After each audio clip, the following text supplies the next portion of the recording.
2026 is just around the corner, and I want to spend some time talking about some of the things that are really going to shape how marketing and business work going forward. Typically, I'm not really a big fan of these predictions. This is going to be like the next big thing sort of situation. But the things that I'm going to be mentioning right here are things that I have been noticing over time and I think are really going to come into fruition and really start to grow and really shape the way that marketing and business are going forward. But before I get into what those specific things are, I'm going to spend some time talking about where I think the overall vibe and the feelings are going to be for 2026. 2026 is going to be the year that people commit. The last few years, I've seen people jump around to try this strategy or that strategy to get ahead and trying all of these different things to actually grow their business. But 2026 is going to be the year that people commit and focus. Not in that hustling type of way, but in that determined dedication type of way, which I love to see. So, with that energy in mind, with that determination in mind, let's get into some of the things that you should be on the lookout for 2026. Now, the first area that you need to make note of going into the new year is that in 2026 and going forward, people are going to be more inspired by outside industries, outside areas. If you primarily grow your business in the online space, you've probably noticed that that circle, that bubble seems like it's getting smaller and smaller and smaller. And what really is going to happen within the next year or so is that people are going to realize that that bubble is way too small and that to get inspiration and to see real growth, they're going to have to look for inspiration outside of the coaching industry, service provider, online business bubble. It's just way too small of an area to really be inspired and to see some growth. And that's something that I've noticed myself throughout my career in various ways. I remember when I was working in the concrete industry, specifically when I was doing a lot of trade show marketing. One of the things that I got really into was seeing a lot of booths, a lot of trade shows that were focused on the concrete industry. And a lot of them were the same. They were doing the same things over and over, and there was no real innovation or growth in how things were being done. So one of my thoughts was like, what are other people in other industries doing to really get people to attract to their booth, to really see some growth and some interaction? And what I did is I went to outside industries. I went to more consumer first industries like create and cultivate. I went to other leading industries. I looked at what they were doing. I studied for the ones that I couldn't actually go to. And for those things, I said, how can I adapt this to the people that I'm serving within the concrete industry? That same type of approach needs to happen within the online business industry.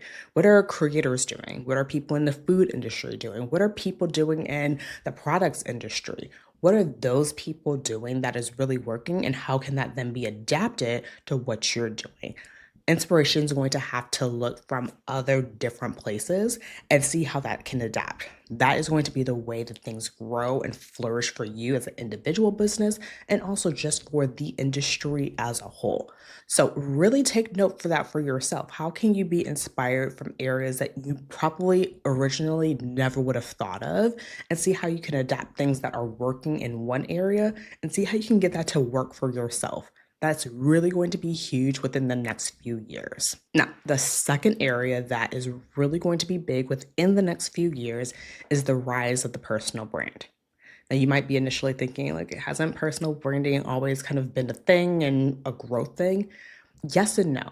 A lot of times people think of a personal brand, but they have been niched too much.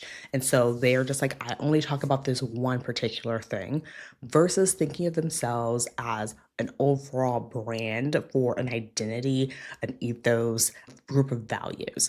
And so when you have the rise of a personal brand, you're allowing yourself to be able to pivot and move more elegantly. So there are a lot of people who, let's say that they start off their business and they grow in one direction. So let's think about me. Say I've been growing my business talking about marketing for years and years and years. But let's say that there comes a day where I'm like, I don't want to talk exclusively about marketing. I want to talk about a little bit more. When you have a personal brand that's not built around just one niche, just one individual thing, product, or service that you have a lot more leeway to pivot and grow and expand in a way that's not going to confuse or shock the people that you have as your audience and as your community.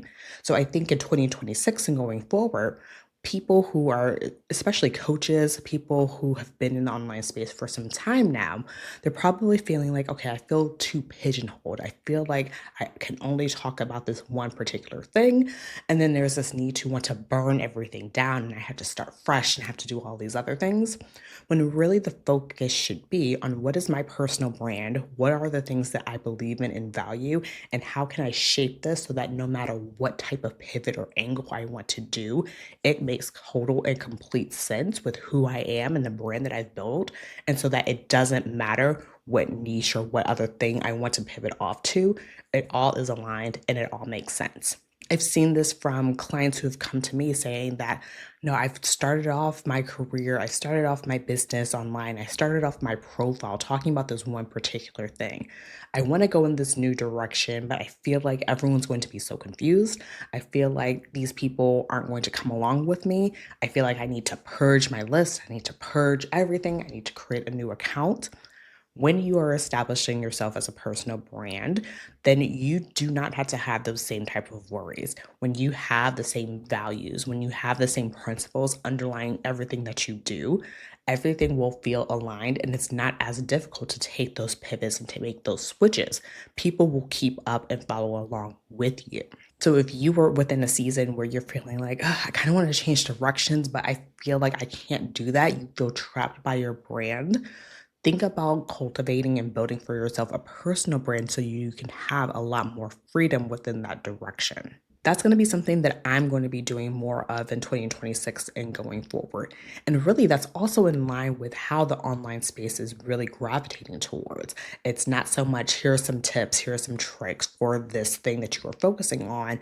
It's more of the person behind it all. And so, the more that you lean into this area, the easier you're actually going to find that you're able to sell whatever it is that you sell. So if you're a career coach, if you're a money coach, if you lean more into this personal branding side of things, you're going to have a much easier time of actually selling it because not only do they buy into the fact that you know what you're talking about, people are also going to buy into you, your principles, your values, and what you believe in.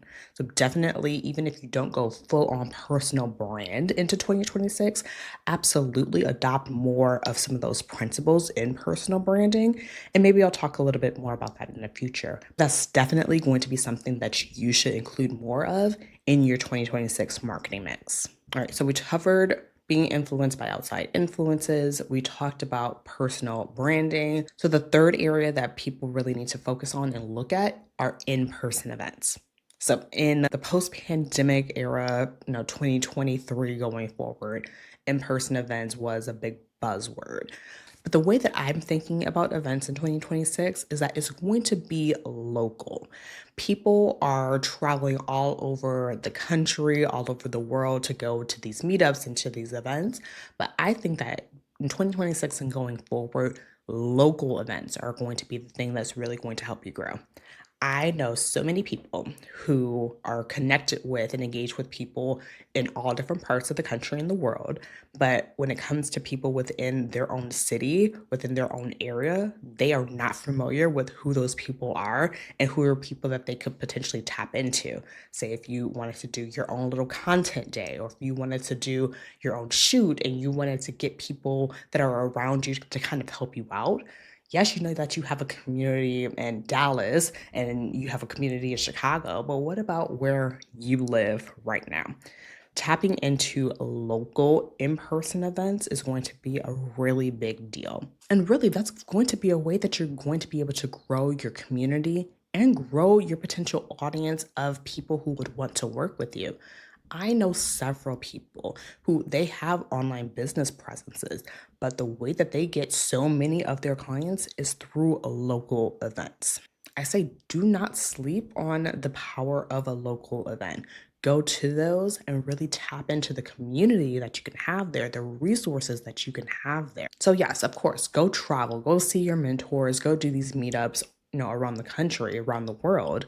But also, do not forget about the power of a local community that you can really tap into and really network, grow contacts with, and also get clients from. That's going to be really huge going forward. Now, I cannot have a conversation about predictions of 2026 and not talk about AI.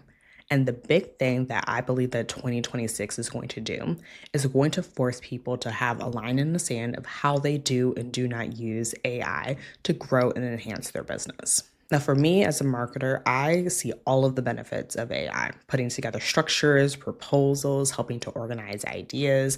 I have so many clients who are verbal processors and they just need something to record and capture all their ideas and then organize them in such a brilliant way. And that is a fantastic way to be able to use AI.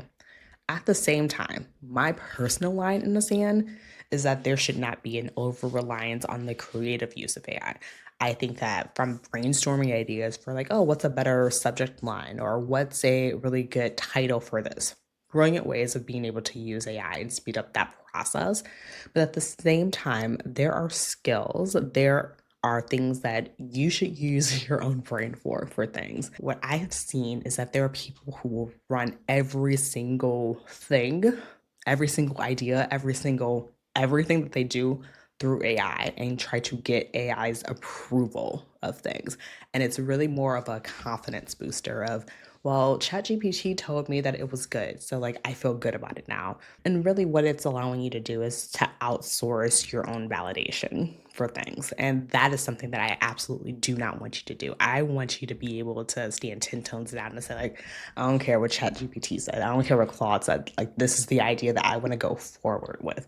Because there could be an idea that has never seen before and that needs to go out there. Because like you might come up with an idea that ChatGPT is like, no, it should be more like this, aka more like everything else it has been told and taught and seen before, versus your own unique individualized idea that you have out there. I don't want you outsourcing all of your autonomy to these language learning models. I do want you to be able to use those tools to help you refine.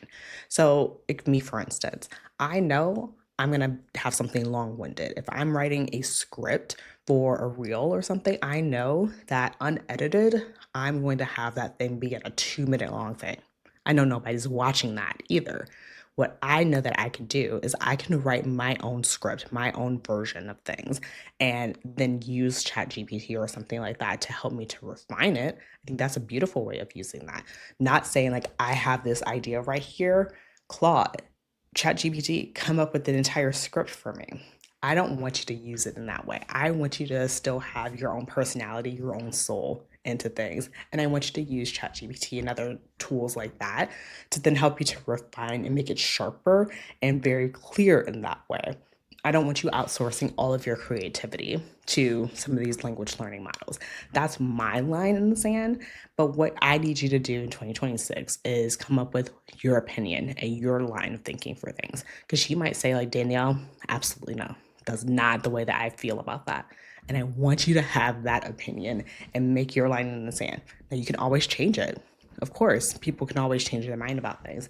But I think that this is going to be the year that people are really going to be like, no, this is how I use it. This is how I'm going to refine that and go forward in that way.